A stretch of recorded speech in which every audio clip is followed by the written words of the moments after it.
Alright, we're live, we're live, we're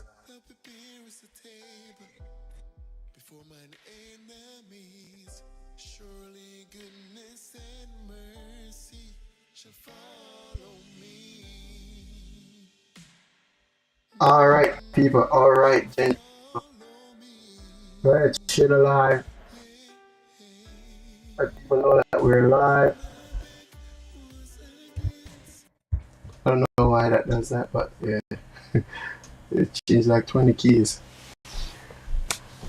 Alright, people, welcome to Couch Talk. It's another episode on a serious topic: hurt people, where we encouraging bonds, strengthening faith, having a real conversation on real life changing issues. All right, so go ahead, people, share the live, let people know that we are live. And I have here with me tonight my very good friend, a brother, like from another mother, but we like brother since '98. We've been back and forth, man. Just in this states, he's been all over the place, traveling. He's an artist, well-known, renowned artist. Some people know him as Sire. I know him as Mac, and some people know him as Peter John. So welcome, Peter John, to the Couch Talk, man. Welcome. It's good to have you. Thank you for having me. It's a pleasure. Man, I've been anticipating this night to have this conversation with you because I know you're a person who have a lot of experiences, a lot of life-changing things that could alter your vision and alter the way you think, but these things have molded you to be the great person that you are. So I'm happy to have you on the couch, man. I'm glad to be here, man. Thanks for making me a part. So the thing, Peter, right? Mm-hmm. We've had this conversation for the last 3 weeks. Mm-hmm. Hurt people, right? And everyone that come up here, I ask them this one question. I said, when you hear the phrase hurt people, what's the first thing that comes to mind? So I'll ask you the same question too. What's the first thing that comes to mind when you hear the phrase hurt people,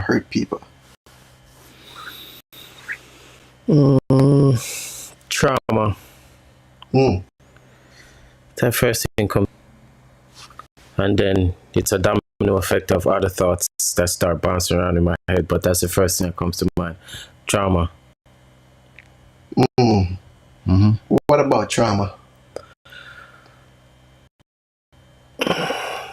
The root of it, where is it coming from? Was it taught? Was it experienced?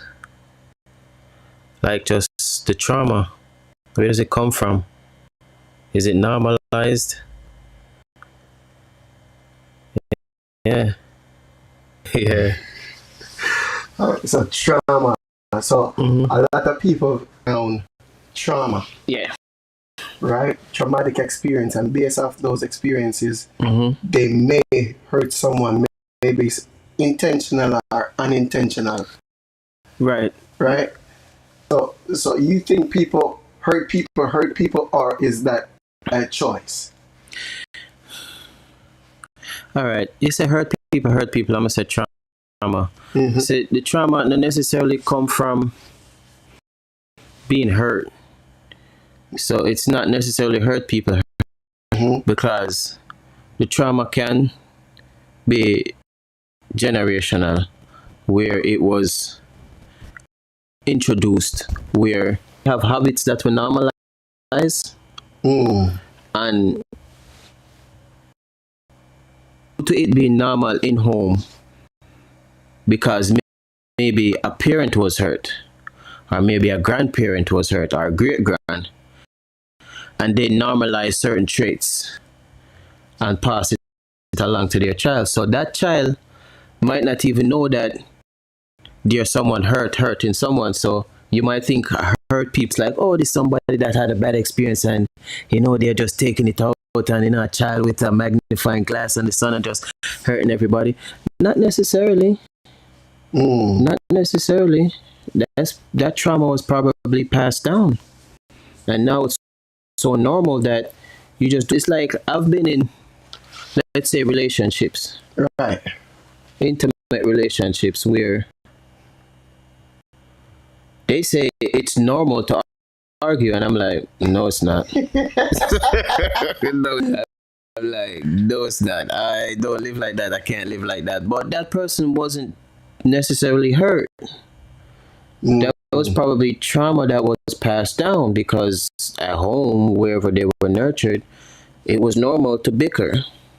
Yeah, so, you know what I mean? Hurt people, hurt people. I just think about trauma. It might not be someone that was directly in a painful situation. Oh, so you're saying basically it can be something unaware that the person may not even know about. Yeah, definitely.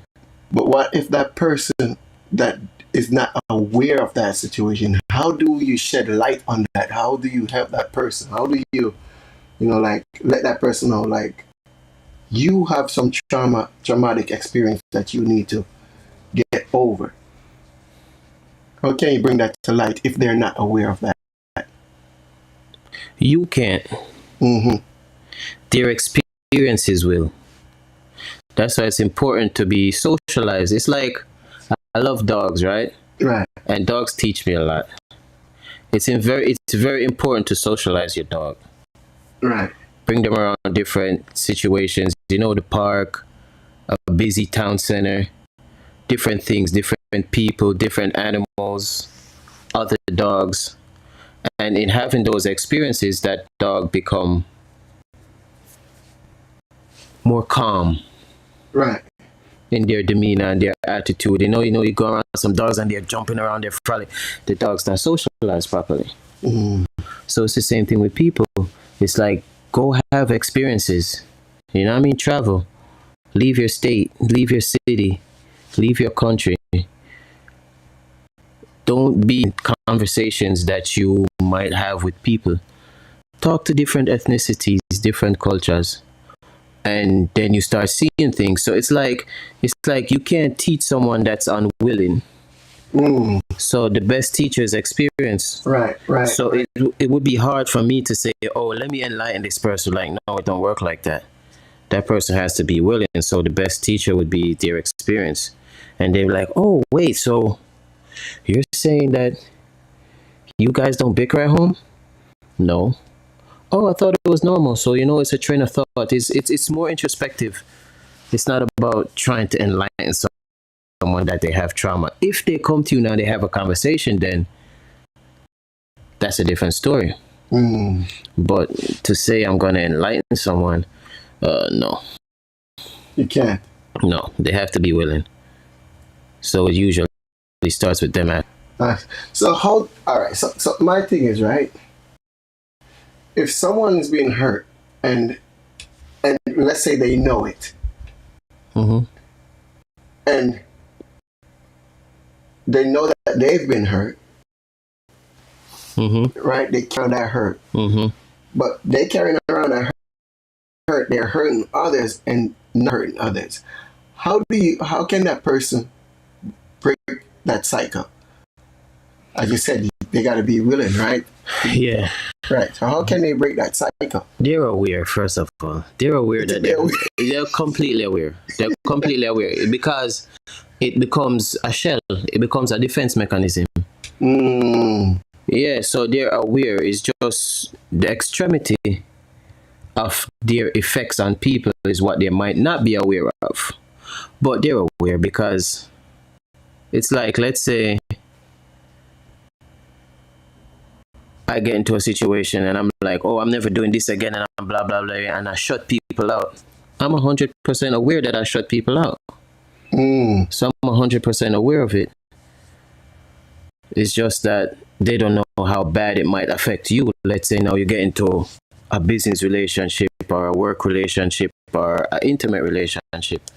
Then that might affect people a little differently. But they're completely aware. It's like,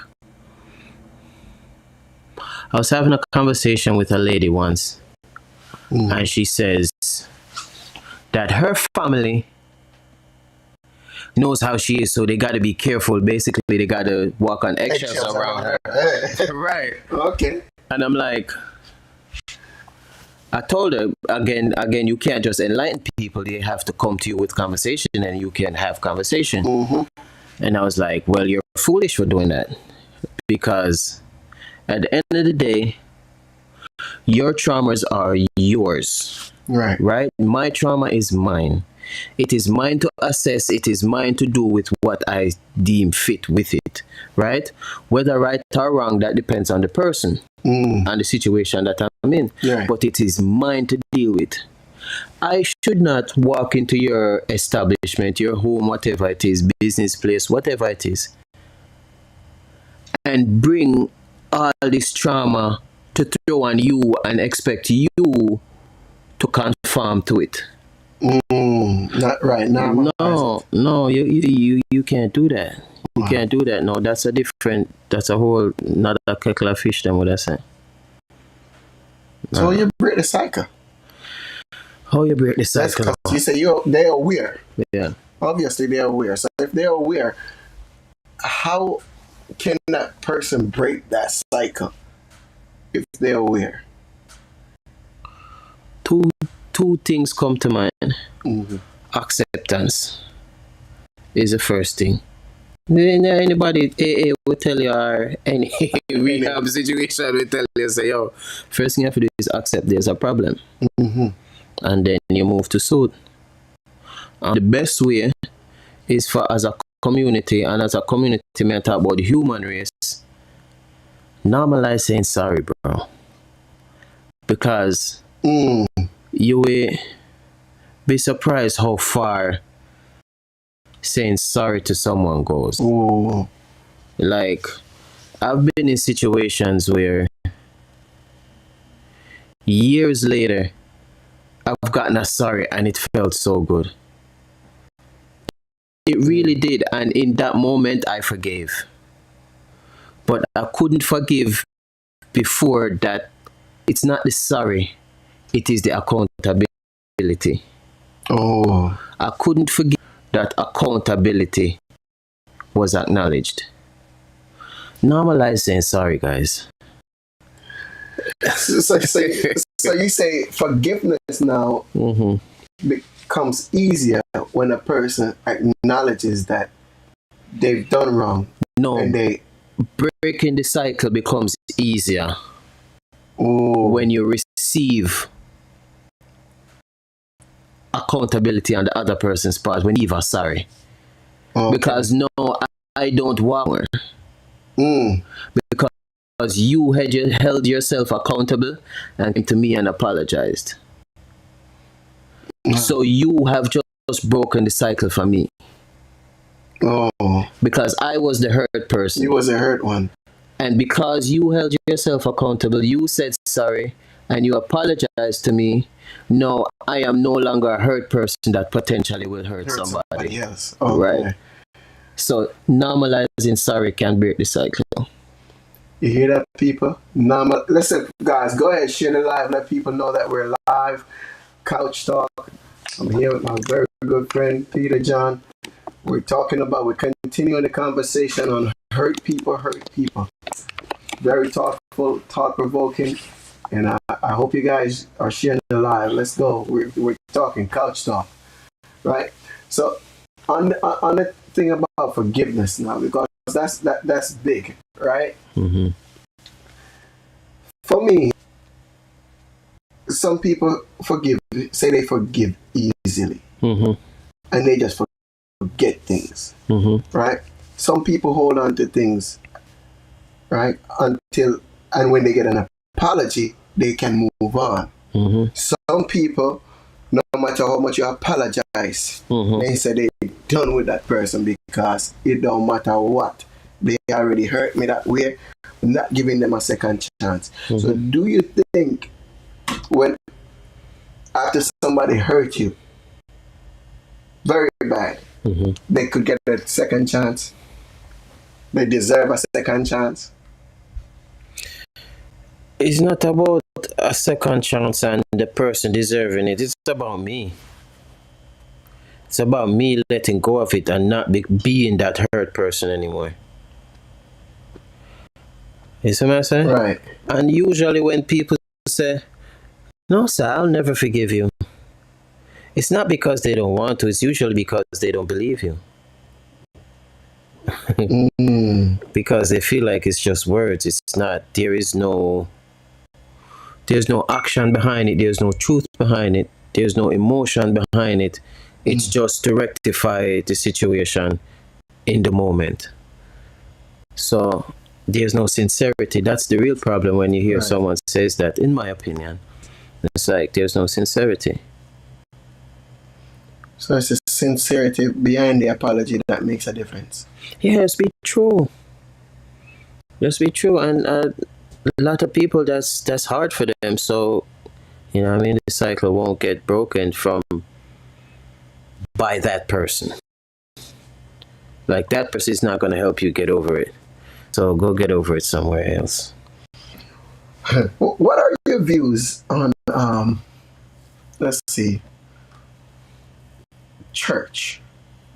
Because a lot of hurt happen in church to different individuals. And most of those hurts happen because a person is in the place of maybe authority, that others view them in a place of authority. Handle a situation where let's say you're in a church and somebody hurt you. How would you handle that situation? I'm going to give you an example. Somebody says something towards you and it pertains to you. And the person never pull you aside and say anything to you, but you felt like, how would you handle that situation? My first thought would be, is this person worth the conversation? Because not a lot of people can have a conversation. Because a conversation, by definition, is an exchange. It's not a debate. True. It's not an agreement nor a disagreement. So that term, agree to disagree, I hate it. Like, what do you mean? We're not trying to agree nor disagree. We're just exchanging perspectives on one matter or not, our circumstance. Like, this is how I view it, and this is how you view it. It's an exchange. A lot of people are incapable of that. So that would be my first thought. Is this person capable of a conversation, an exchange, where they can allow me to be heard and I allow them to be heard? Full stop. No agreeing, no disagreeing, no feelings, nothing behind it. Just an exchange by definition of the conversation of words, right? If I don't think the person is, based on my experience with them, then I just let it go. I don't even think about it, because, you know what I mean, they're not worth it. They're not worth my time. They're not worth the effort.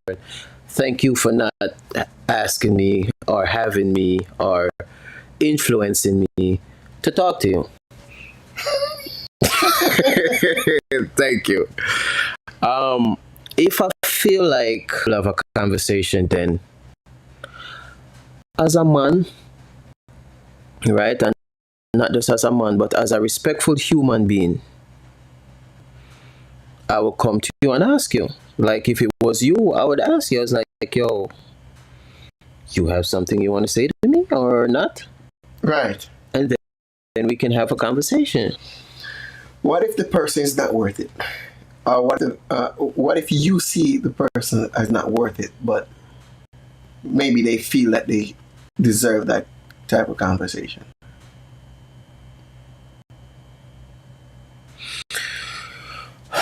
Well, one, I wouldn't know if them feel like them deserve it. And Two, I would allow them to prove me wrong. All right, I would have the conversation, and based on how the conversation is going, then I'd be like, thank you. You can't have a conversation, I'm out. You can have a conversation, then it's a win-win. Yeah. So what? All right. So let's talk about cultural differences now, and cultural impacts. What role you think culture plays on the topic of people being hurt? Do you think culture contributes to the way that we interact with each other? Because some things people may take personal, let's say, as Jamaicans, some things we may deem as disrespect, right? Or some things as respect. And a person, let's say your name, growing up, you walk into school, Mr. So Yard, you gotta say morning, Mr. So and so. You understand? But here, when you come to America, cultural differences, right? And this is just country differences. This is not, we're not even talking about the race yet. We're just talking about Region. demographics, region. Yeah. Right? It's not normalized for people to say good morning. So when I just came to this country, right? I'm walking to school and I'm telling everybody good morning because it's something I'm used to. And I see people walking sideways like, no, that one they're crazy. Yeah. He's saying good morning to everybody. What, he crazy? And I learned real quick in the span of a week, like, look, you can't say good morning in America. Right?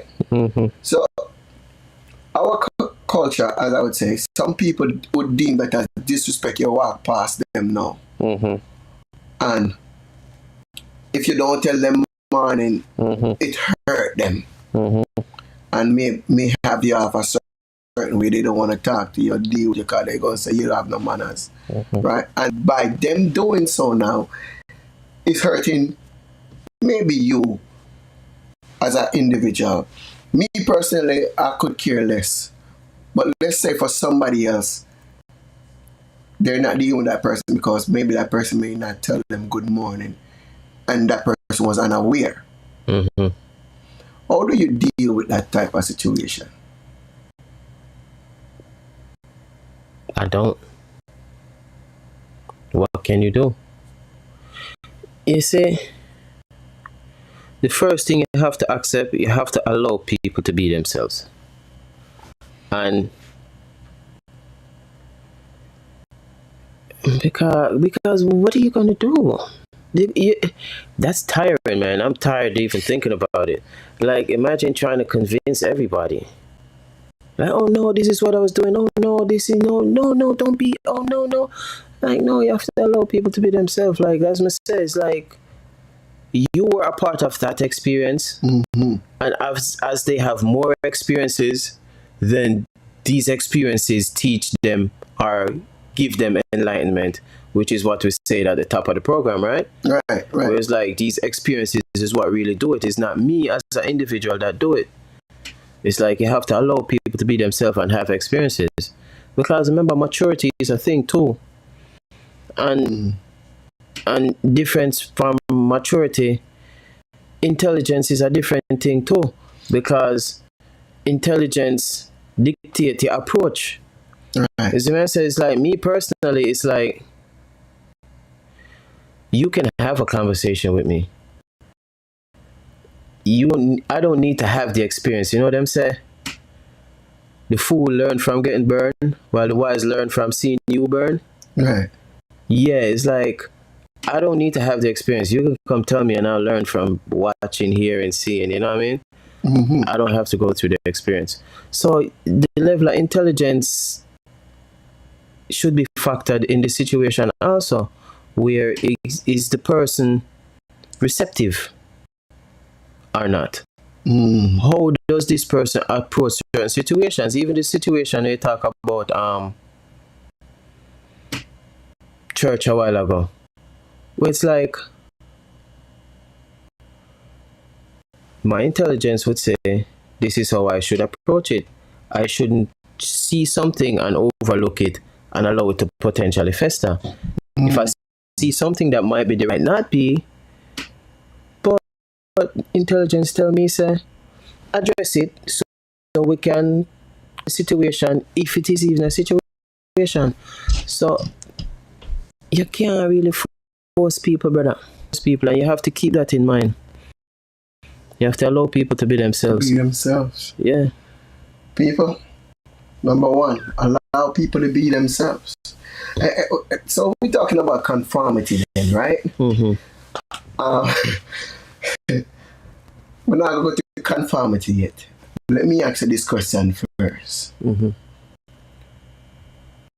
I know the answer, but I'm going to ask you, just for the audience. Mm-hmm. Have you been hurt, and how did you deal with the hurt? Oh man. Too much time. Too much time. How me deal with it? Again, we speak about intelligence divine. Yeah. I feel like you're born with it. As I say, consider intelligence to be approach.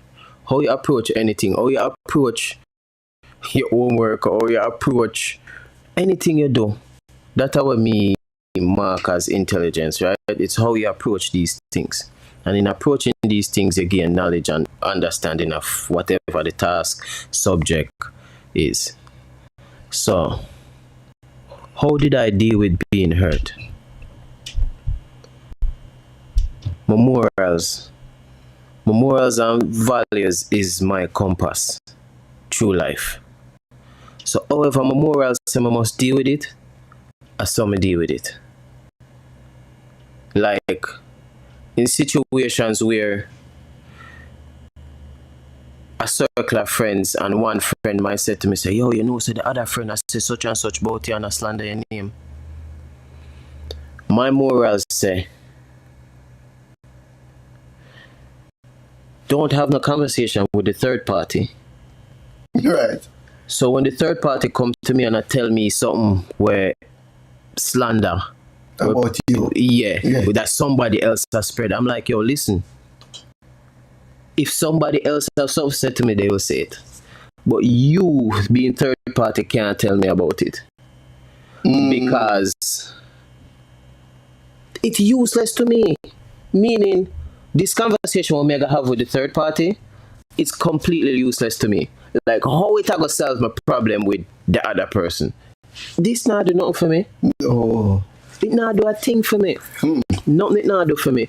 So, my approach to that situation would be, or in that situation was, you can't tell me anything about anybody else. If someone has something to say to me, they will. If they don't, again, thank you. Thank you, because now I don't have to have the conversation with anybody. Yeah. I could just go on about my life, and that's what my moral said I should do. You see what I'm saying? I think that's a good approach, though. Well, reason why I think that, well, I know that's a good approach. It's biblical too, because the Bible says, look, if you know that your brother have an art against you, go talk to the person, right? Mm-hmm. And like, if they don't want to hear you, you bring them in front of somebody else, which would not then be the third party, I guess. Mm-hmm. But me personally, if I talk to you once and you feel like you don't need to listen to me about what I'm venting to you about, mm-hmm. I'm going to leave you to be yourself. But just know that I tell you where I stand. Mm-hmm. You understand? So now, if you continue displaying the same behavior that I already spoke to you about, now I have to adjust so I don't get hurt. Mm-hmm. Because I already tell you that, okay, you did that, and that affect me a certain way. But turn the other cheek. Yeah. I'm not talk my cheek neither. But just turn around and walk with me. Yeah, man, turn the other cheek. Yeah, man, turn the other cheek. Really, because I have to allow you to be who you are. And you are displaying to me that you're not in a place where you can converse. You can have an exchange of words without it being a debate or an argument or some kind of fight or some kind of agreement or disagreement or somebody being wrong or somebody being right. You can't just have an exchange then. And if I can't speak to you, what else do we have? Because at the end of the day, all we have is communication. Mm-hmm. That's all we have. From communication come understanding. You see what I'm saying? And how can I be around you if I don't understand who you are and know who you are? So I turn the other cheek. I just walk away. I'm like, okay. Yeah, let's make people be themselves, brother. So yeah. So okay. Mm-hmm. We talk about culture, right? Mm-hmm. Talk about culture.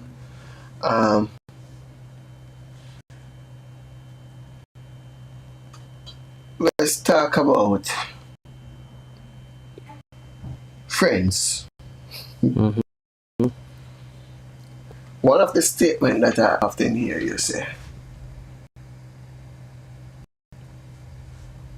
is, when people show you who they are, believe them. Yeah, man, believe them, man. Believe them. You use that phrase a lot. Yeah, man. Right? Who they are, believe them. And next thing I've heard you said is, your biggest demise a lot of times come at the hands of people. At the inclusion of people. The inclusion of people. Yeah. You want to elaborate on that? Which one you want me to start with? Start with that one, the last one. Your Inclusion of biggest people. demise come by the inclusion of people. Because we speak about intelligence, I'm telling you, I feel like intelligence is what you're born with, right? Right. It's how you approach certain things. And it's like a stubborn mule, brother. It's like a stubborn mule. You try to carry the mule, go river for drink, and the mule just won't go river. Won't go river when me could have go river, go back home, play football and reach back a river again. But me I try to carry the river, you go, the mule go river, go drink. Like, yo, I better me left it. I better me sell a donkey, brother. I better me sell a donkey. Yeah, inclusion of people. That's why it's very important to be around like minds, you know, birds of a feather. It's very important, which is why I don't hesitate to turn the other cheek and walk away, because it can be a huge waste of time, bro. Huge waste of time, and life is short. Life is short, and time is precious. Time is the asset. Where do you spend that? Time is the asset. Time is the asset. So we can't afford to waste it. So, you know, there are some people, and just as you ask, how can you encourage this person to break a certain cycle, or let go of the trauma, or whatever they might carry? You can't make them do it. You know what I'm saying? My demise is at the inclusion of people a lot of times, because you can't make somebody be on the same page as you. So when me I try to include people in a certain things, it's like they're just not cut from that cloth. Like, they don't see we don't have the same morals. It is very important for know your morals and values and have an understanding of what these people that you call close associates, friends, families, husband and wife, very important. You need to know their morals and values, and they don't have to spell it out to you. Just listen to them. Yeah. Just listen when they talk. And because I'm telling about me, I'm saying no for judge people. I lie. I'm very judgmental, but you would never know it. You would never know it. You say, you use their conversation to judge. I listen. You listen. I listen keenly. So when I hear something that is outside of my moral compass, I pull away. I'm like, okay, cool. You don't have to say it anymore. I hear you. And the good thing about it is, they were trying not to say it, so they don't know that I heard it. So they're still saying it. I try not to say it. Right. So I'm like, okay, cool. It's very important, man. So that's why I'm saying my demise was often at the inclusion of people, because I didn't understand this until afterwards. It's like, because I thought that love begot love. Hey. Completely wrong. Hey. So in many situations it's true. In many situations that's true, where you have to lead by example. Yeah, and that's how you get people on board sometimes. but very less than often. So that's what that term they mean. That's why I say that. And what was the first one? The first one was when people show you who they are, believe them. Yeah, so it ties back in. Yeah, It ties back in. It ties back in because you see the red flags. You see the red flags. You know. Me know. In past relationships, there's many red flags that pop up and I go, I'm not going to get along with this person. But then I overlook it. And I'm like, no, come on, man. You can't give up like this. Like, you know what I mean? Mm-hmm. You love stronger than that. And I do. Just keep going. And I'm like, oh, man. And then in the end, it's always, man, I wish I would have listened the first time to myself. Because you showed me who you were. A long time ago, and I should have accepted. I remember once I was talking to a lady, and forgot what the subject was. And I said to her, you don't want to know what works? And she looked me dead in my face and said, no. And she said, no. I just want to live and die. What? And I was like, go ahead and live your life. We are not the same. Thank you. She told me who she was. She was, right. But again, she didn't feel like she was telling me anything wrong. And she didn't tell me anything wrong. You just not aligned. I love it. I love information. Give it to me. Which is why I try to master conversation. Given information. So I'll be able to receive it and exchange it. So when someone tells you who they are, believe them, bro. Don't think I did not think she was lying, and I believed her. When people tell you who them be, believe them, man. Believe them. Yeah. And a lot of times, if we I just really and truly pay attention, because the Bible even talk about that too. It say, out of the abundance the mouth speaks. Understand? So there are times they try diplomatically correct and think they are so knowledgeable. Sometimes they use intelligence, try to use intelligence as per se to communicate, because they can multiply some words and it can fly past some people's head, right? But if a person like you will sit down and we can assess and analyze everything that's coming out their mouth, right? Oftentimes going to get intimidated by you. Why you're not talking? Why you're so quiet? Yeah, people don't like that about me. I don't know why.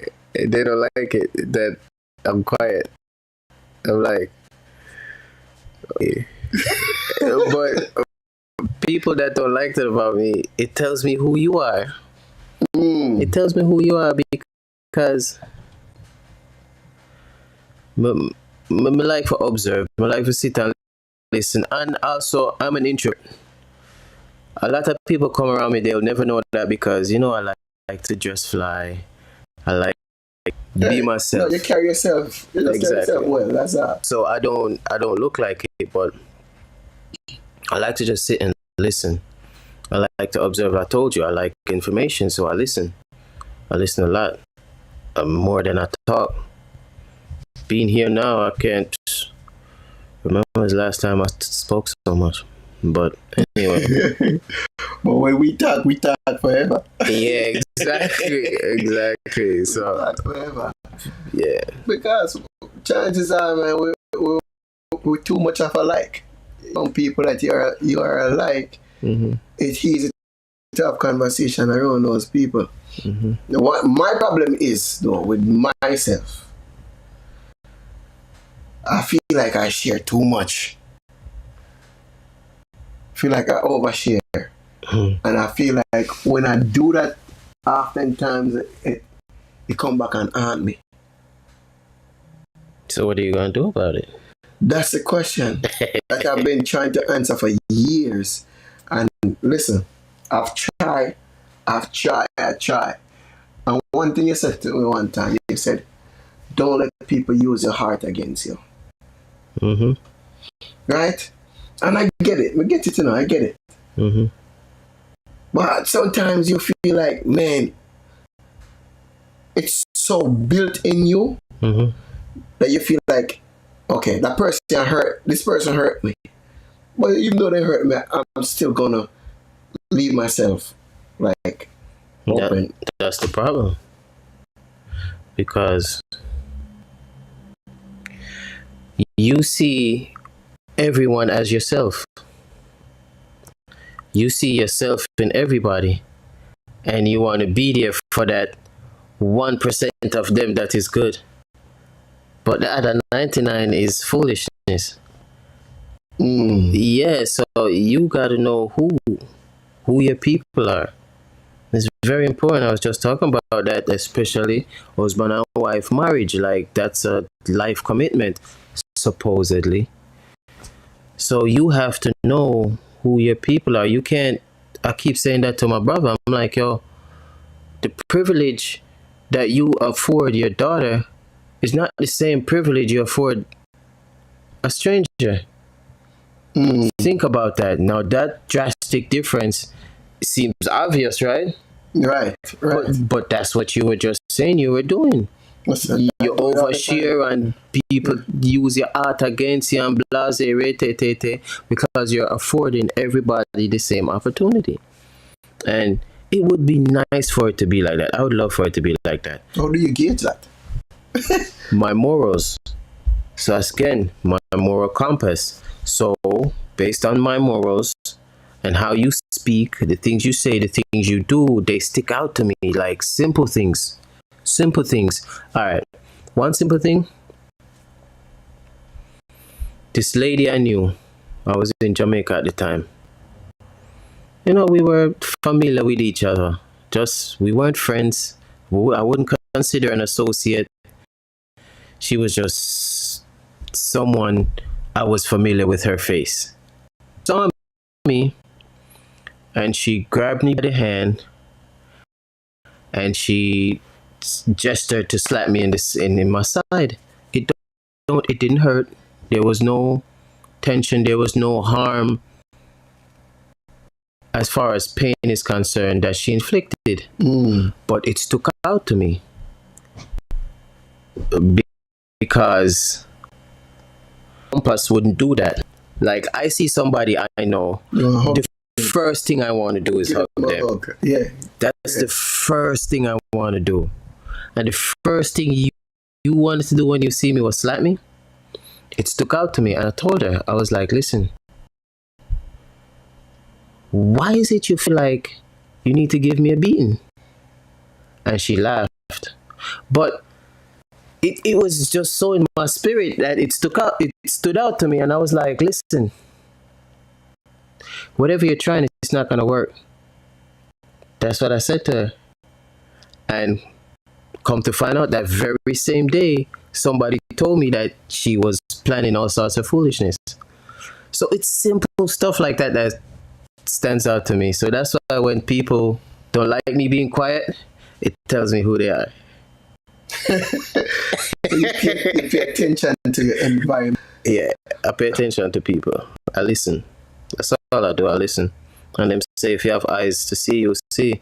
But it's not really your eyes. It's your ears, which is connected to there's something now. Yeah. Yeah. The third eye, you know? Some people that say they don't believe in the third eye and all that type of stuff. But you know, if I believe in it, it's what I can't tell you something I believe in it neither, but I believe in a God. Right. I believe in a God. A God communicates with me 24/7. Your intuition is really Exactly. on par. Exactly. And the thing is too, man, I have that same spiritual awareness. And you can develop it, you know. Yeah, people say, you can definitely can develop a spiritual awareness. Definitely can. One of the things I noticed too. You asked me what I think about church. Yeah. That's what church is supposed to be. Let's talk about church, yeah. That's what church is supposed to be. It's supposed to develop your moral compass, wrong or right, which is simple, right? And again, we talk about intelligence being natural. You're born with intelligence. You're born, it would be fair to say you're born for no wrong from right? Wrong from right? Yeah. Exactly. I would say that. Yeah, so that's what church was supposed to do. It's in it. It's supposed to develop your moral compass so you can navigate through the wilderness, through life as it come. And as I said, my moral compass, it makes me hear stuff that people think they're not saying to me, but they say it all the time. Yeah, man, them say it all the time. I remember being told that my dreads are fake. And I'm like, by church people? Why would you think that? Or just people in general? I was like, why would you think that? I'm like, why would you think that? I don't understand. But my point is, it told me what your perception of me is. Your perception of me is that I am a man that would wear fake hair long down to my waist. Oh, that sounds... When I like that. Yeah, like... So that's what I'm saying, is like, right. That's what I hear. Right. But they didn't think they were saying anything to me wrong. And they didn't. Is what I'm saying? Yeah, so you can cipher out that information and hint. Again, because my moral compass wouldn't do that. So it stuck out to me. My moral compass, as I tell you about my relationship with information, would ask the question, because when you asked me a while ago about someone making a statement that you feel is directed at you, it might not be, you go ask the question. Right. Absolutely. That is how I operate. I would ask the question first. Is your hair real? I wouldn't assume that it's fake. You wouldn't assume that it's fake. Right. So it's simple stuff. But I hear you.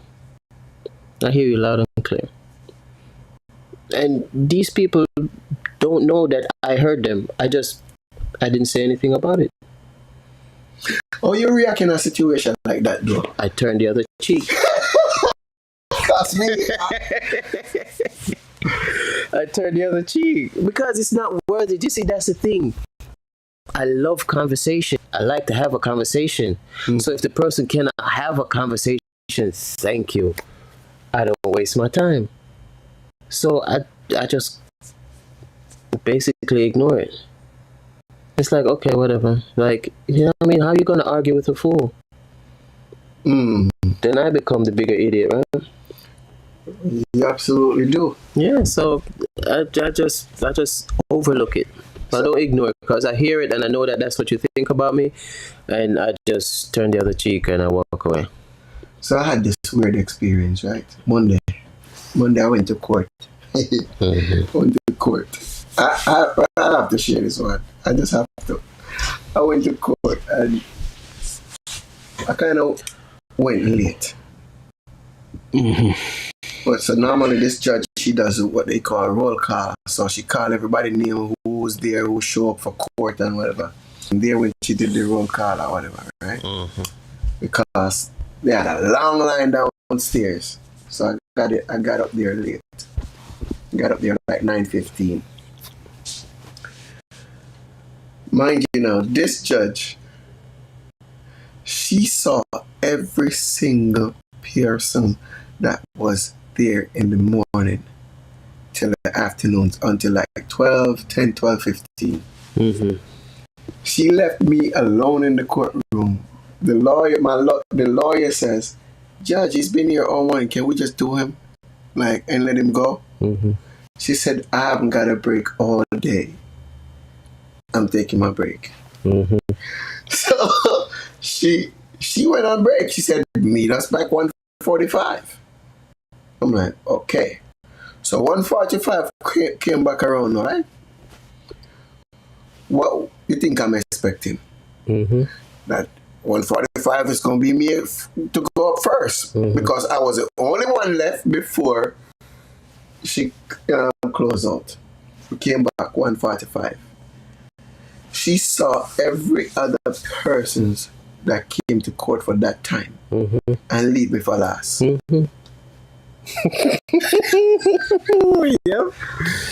You know, after I have one voice in my head right there, and one right there. So one is saying, you see, all you need to do is just walk out of this right now. You can just walk out of this. And then the other verse is saying, remember what put you here. Are you gonna be the hurt person that hurt persons? Right.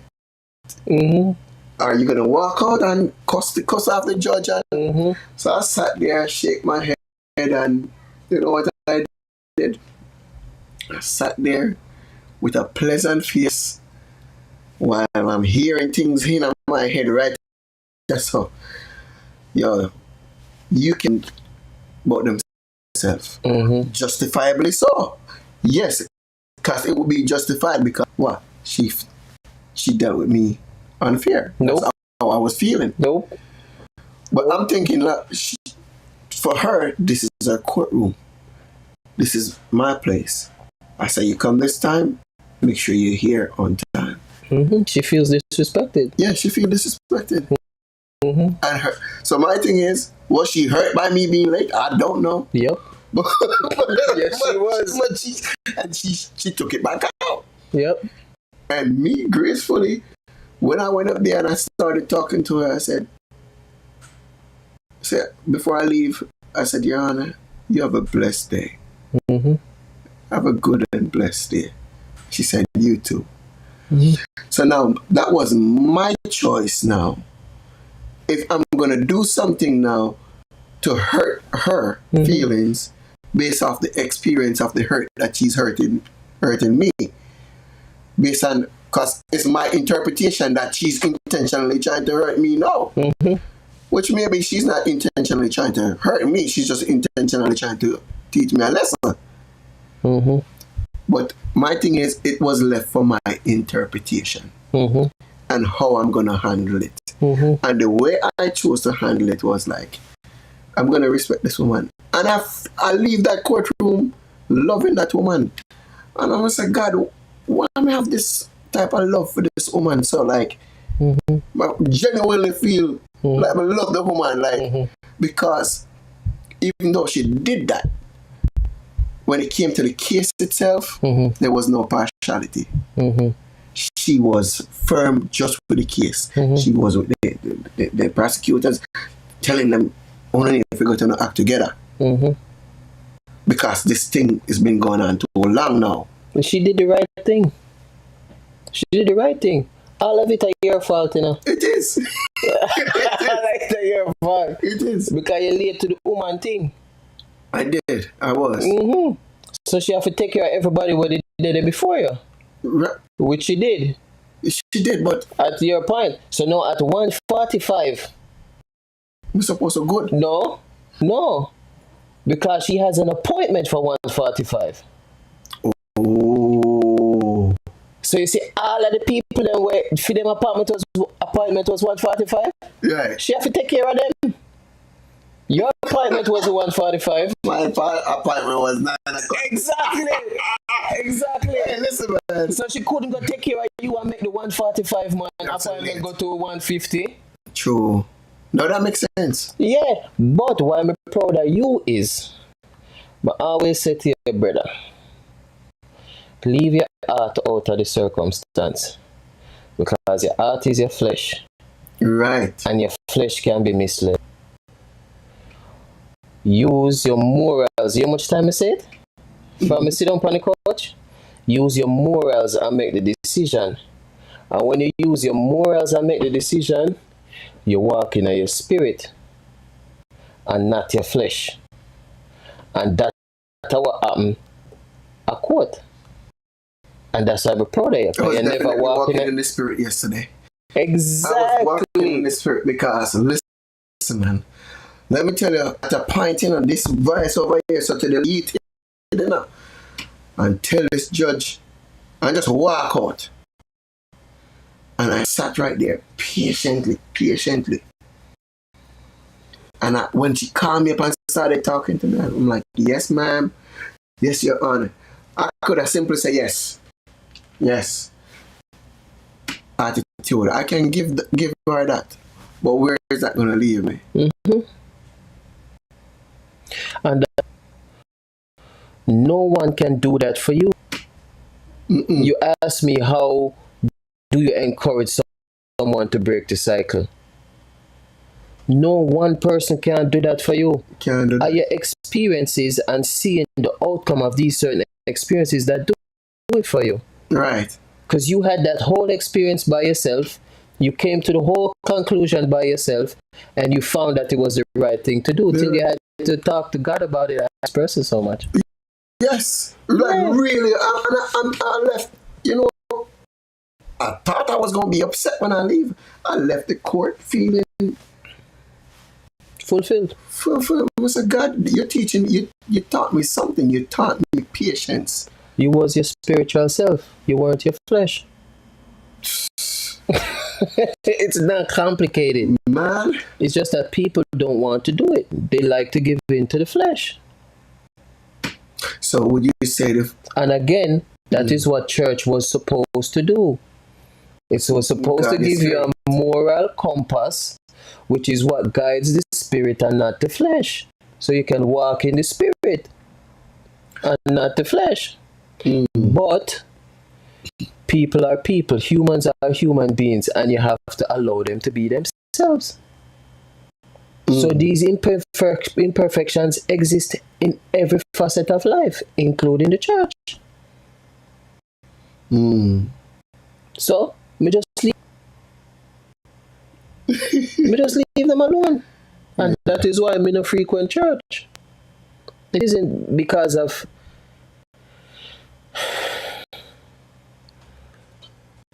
it is because people are extremely judgmental, right? But judgmental without a cause. The cause is usually them eyes. That's bad. Because me tell you, say, me very judgmental. Right. But me judge your morals. Exactly. Me judge your morals. Right. I'm listening to what you're saying. I'm hearing what you're saying. I'm seeing what you're doing. I don't move like that. We're not the same. I don't feel like I'm better. I just know that we're not the same. So I leave you over here. I turn the other cheek. That's it. Exactly. Walk away. I believe so. I have that issue with my family. Things I may say might be offensive, or might be offensive, but for that, very acceptable. It's very acceptable. I think that was for earlier. Yeah, about the culture. The culture. Yeah, but it's very important to allow people to be themselves, without judgment. Allow them to be themselves. So, do you think our culture itself, right, Jamaican culture? I know and I know you go to church, but you're not subscribed to anything. You're not religious in that sense. You just deal with God. You're very spiritual. You deal with the Creator per se, right?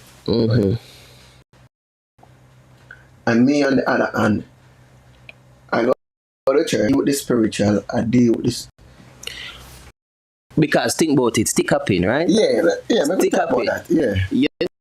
Just say the cultural differences and how essentially it can hinder communication. Right. And the commenter is saying the same thing to her family, and something she deemed acceptable and not, or it's okay, blase, If I am a religious man, I am saying no other culture matters. That is what I'm saying. So by being religious. All the religions don't matter. other than mine. Other than yours. Right. So only your one right. Yes. Oh, we gonna go there. Go ahead. Go ahead. That is what it's saying. So I can't say I am a religious person. I am not. And I shouldn't be. Because in these cultures around the world, we can learn something. We can see love in a different light.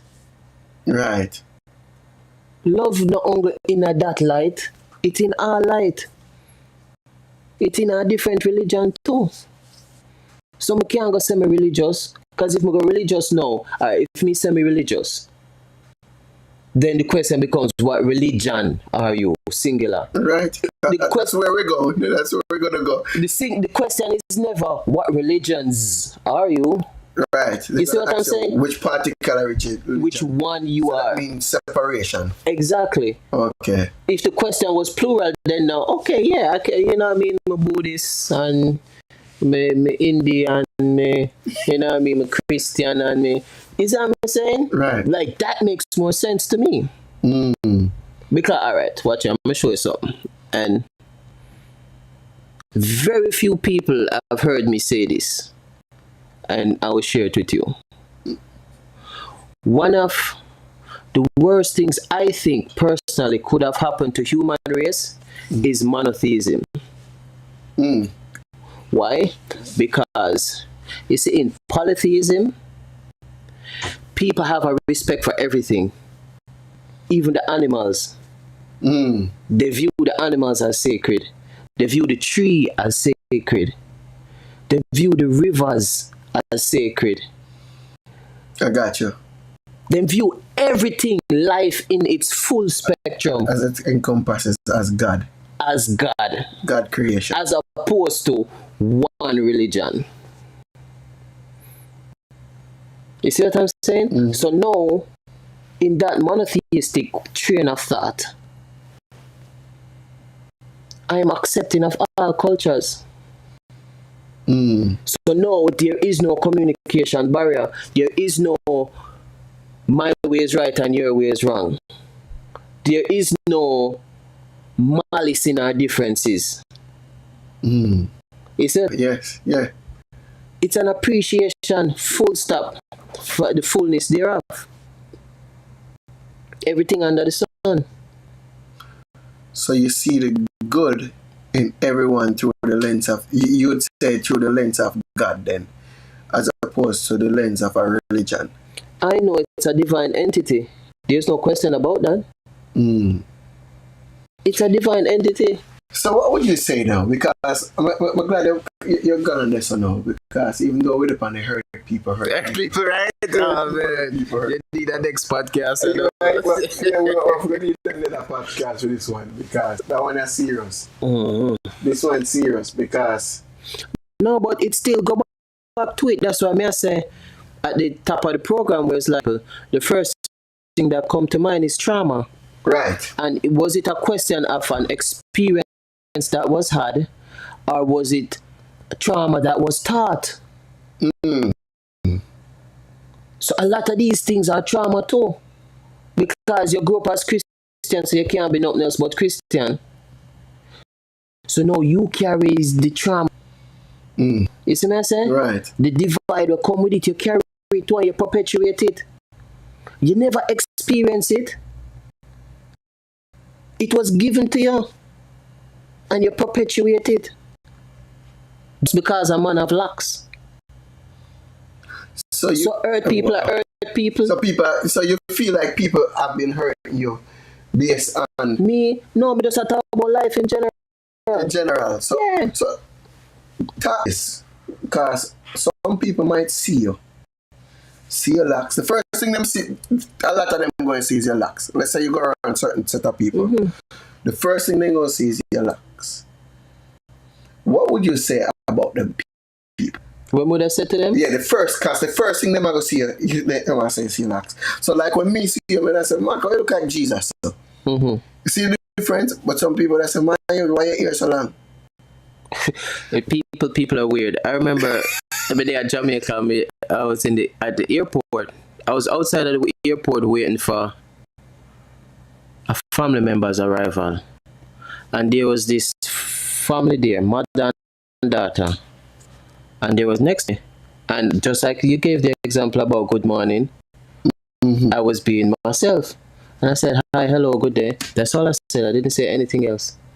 Mother's skin catch a fire. So immediately I was like, ooh, she's a Bible thumping Christian. Because and I was right. She turned to me and she was like, what you mean? What you mean? What you mean? What kind of God you serve? That's what she said to me. And I looked at her and I said, the creator of heaven and earth. And the doctor looked at me and she smiled. And then she turned around and she looked at her mother. And her mother didn't say a word. That was the end of it. Exactly. What else can she still say? Exactly. And that is my point. When you accept if it's divine, what else is there to discuss? Which is why I say I can't be a religious person, because I see the divinity of the fullness thereof. I don't see the divide. Right, you see, and people are given traumatic eyes to see divide. Right. So talking about that now, that lady was perpetuating the cycle of hurt people hurting people.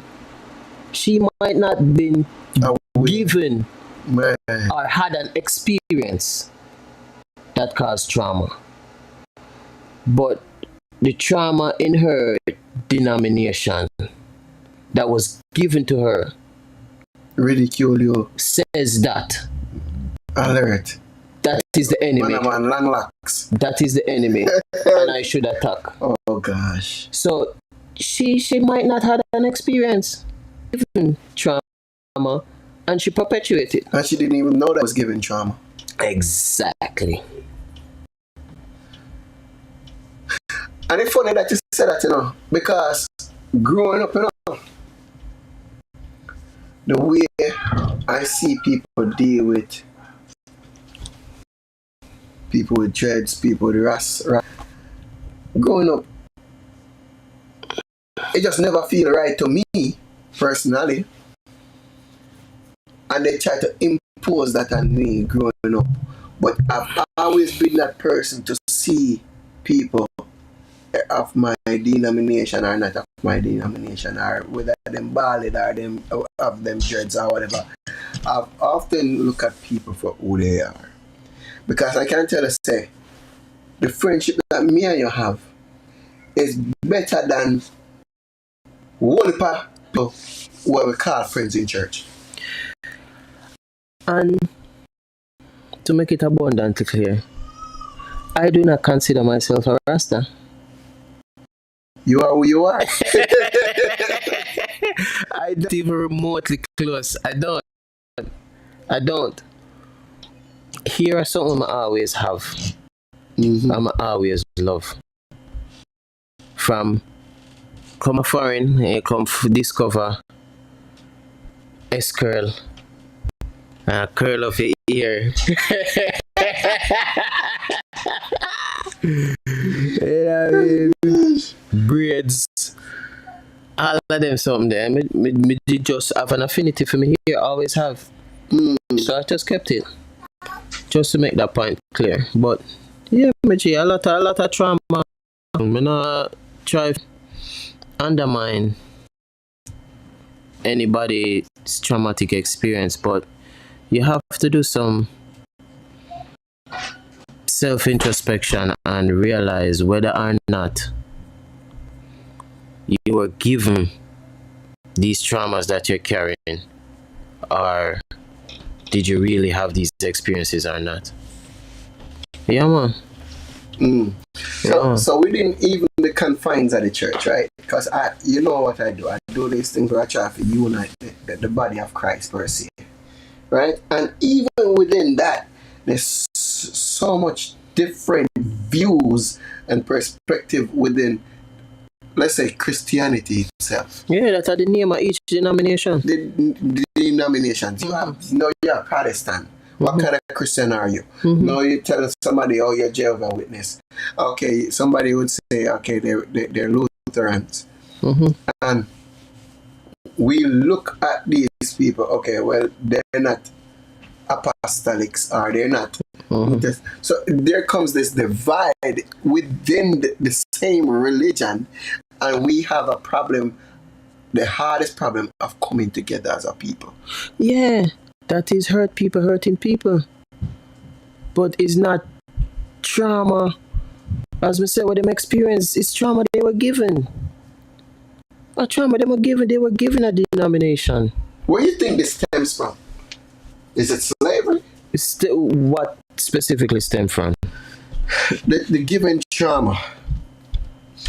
Because let's say it come from many places. Right. Some of it is programming, to be honest.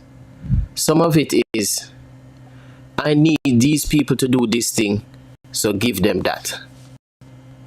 Some of it is past experiences that others have, and then pass it on. Some of it, them say, oh, listen, me not pretend to know the Bible.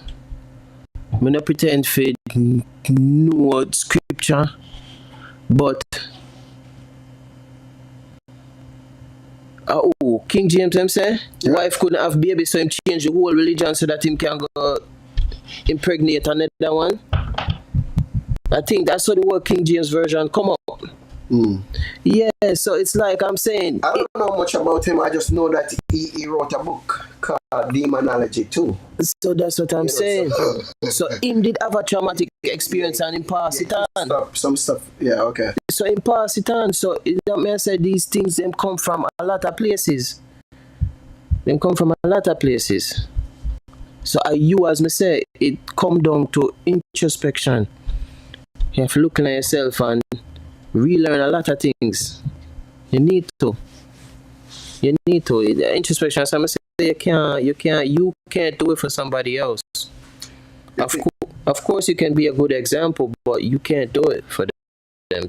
People gotta have to want to do it. You think people are willing to unlearn the things that been engraved in them for decades? Some are. They're willing to unlearn. Some are. A lot of them just want to live and pass on. Just like the lady. So just want to live and just exit the earth. Yep. I can't do that. Ladies and gentlemen, thank you for joining Couch Talk. Listen, guys, if you, at any time now, if you have any questions that you want to ask, I like your insight. Allison says she'd like your insight. Your insight, man. Allison, big up yourself. Yes, man. Station, man. Like, we can go on and on and on and on about a lot of different stuff. Definitely. Right? But I want to capsize this hurt people. Capsize it now, because you said you started off and you said it's trauma. And sometimes people just relive the trauma by passing it down, whether them get it from somewhere else, they don't unaware, whatever. So cap it off now. How can we one of the best prevent ways the next generation from experiencing traumas and hurting people? One of the best ways in my experience, let me tell you. Very traumatic experience, and for years I've always wanted this person to hold themselves accountable instead of pointing the finger at me, and them finally did it. Just randomly, I didn't ask, but I was cordial. Me never write off the person.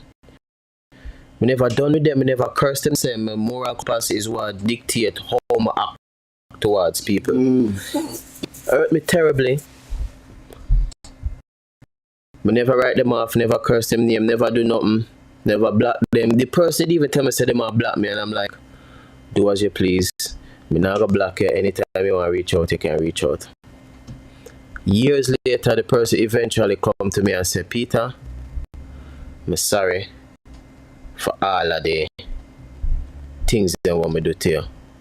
And they did it in a text message.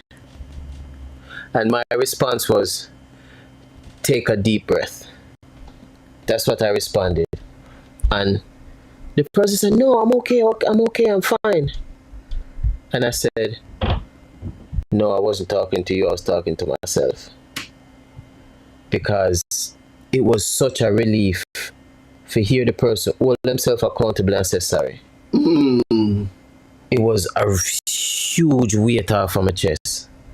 Wow. So I feel like normalize holding yourself accountable and saying, I'm sorry.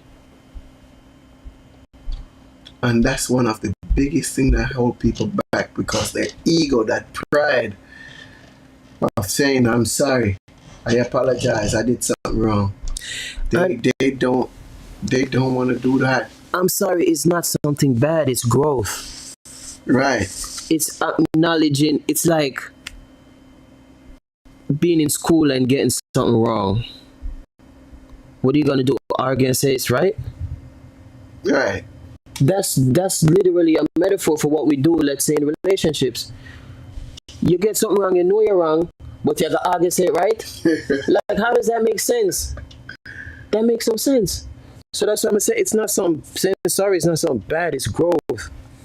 It's acknowledging that I got this question wrong. Now, how do I get it right? Right. It's growth. So I think that holding yourself accountable, saying sorry, goes a long way. And then people believe you. And then you hear less people saying, oh, no, Sam, I'm done with them, I can't forgive them. Because now they will believe you and they may have a sense in what you're saying to them.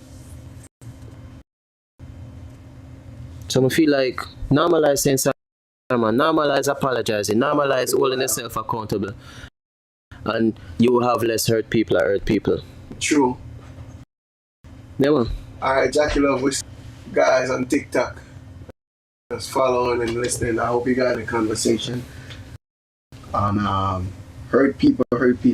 Listen, we're gonna wrap this up, but I want you guys to join us December 2 weeks from now. We're gonna be back on the couch. I gotta have Peter back on the couch. We'll be back December 17th. I'm bringing everyone who we've listened to for the last 4 weeks. We're going to be on the couch. We're going to be on the air. And we're going to talk about this. We're going to talk about, because everyone that I talked to about this topic had a total different perspective. Oh, yeah.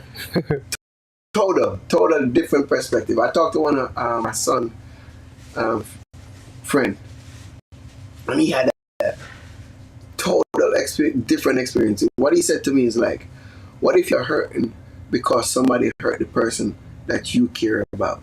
That's dope. So in other words, somebody hurt you, Mac, and me, I feel the hurt, but you said let it go. But me, I'm bothered by it. Like, I know if you do that to Mac, that's my brother. You can't do that. Exactly. Yeah, that's dope. Wow. And that opened up my, view again for a whole. It's like different, just to hear all these different perspectives. And then you talk about physically hurting someone. Mm-hmm. You talk about emotional hurt, traumatic hurt. That's what you talk about, traumatic hurt. Shanice talk about traumatic hurt. The traumas too. Allison touch a little bit on trauma. And Curtis touch on trauma as well. So everybody pretty much have a commonality in talking about traumatic hurt. Mm-hmm. But this part where this kid said to me, man, that what about the people that hurt someone that you care about and it's hurting you? I'm like, wow. I wasn't even looking at it that way. But guys, I thank you guys for joining Couch Talk. Join us again. Right? 2 weeks from now, this is going to be the grand finale of this topic, right? And then we're going to move on into another segment of Couch Talk. But we're going to finalize hurt people. Jackie Love, I see you on TikTok. And yeah, a couple of you people. But yeah, we're going to finalize that. And then we're going to have it should be a good conversation, man. Should be a good conversation. So, Peter, thank you for joining us on the couch, my brother, from another mother. So, people, if you don't know, now you know. This is my brother. You might not see him a lot, but yeah, that's my brother right here. There, same way, you know, bro. You might not see him, but yes, I see him. And if I don't see him physically, I see him in the spirit, and he see me. And there are times he call me, Buzzy, so. Yeah. Don't think that is only church people can look out for you. Some of my advice, some of my best recommendations came from this brother right here, my brother, Peter. And some church people would give me worse advice than what he would give me. Some church people are very revengeful.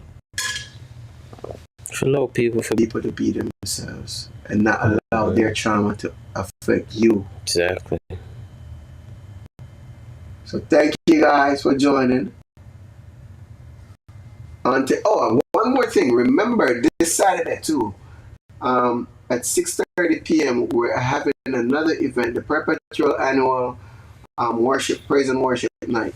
So this is going to be at in Irvington. So I want you guys to join us. We're going to be worshiping over there, and we're going to have food. We're trying. Our aim is to unite the body of Christ, right?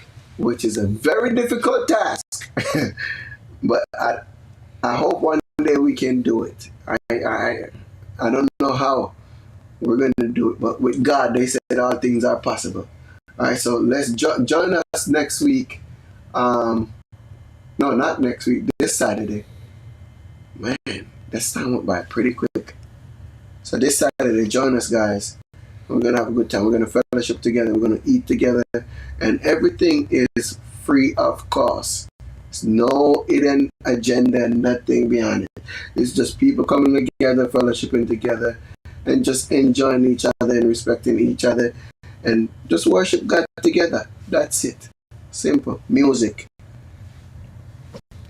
Thank you, Peter. Thank you. All right, Abby. Thank